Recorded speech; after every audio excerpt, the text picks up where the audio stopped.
La betterave est-elle une culture gourmande en intrant? C'est la question que je vais poser à Alain Jeanroy. Bonjour. Bonjour. Vous représentez l'Académie d'agriculture. Alors, la culture de betterave est-elle gourmande en intrant? Info ou intox?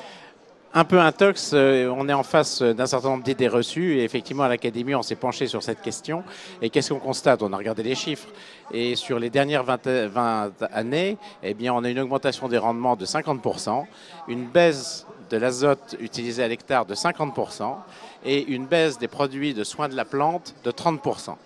Alors donc là, les chiffres sont formels, il n'y a absolument pas, on ne peut pas assimiler la betterave à une culture dont les entrants augmentent, au contraire. Et pourquoi? Parce qu'il y a des efforts qui sont faits.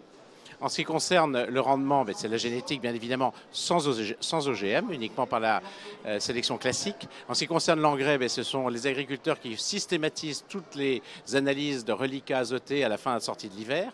En ce qui concerne les produits de soins de la plante, l'observation fait qu'on regarde vraiment si la maladie mérite d'être traitée ou pas d'être traitée.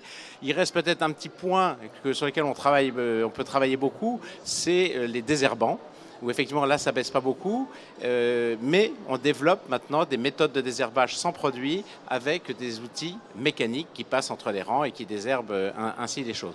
Donc voilà, je crois qu'il y a beaucoup d'idées reçues sur le sujet et pareil, on aurait tendance à dire que la betterave utilise aussi plus d'eau qu'une autre plante. Non, d'ailleurs il n'y a quasiment pas de betterave irriguée en France. Donc voilà, je considérais que c'est un peu de l'intox ou fake news comme on dit. Merci beaucoup Alain Jeanroy.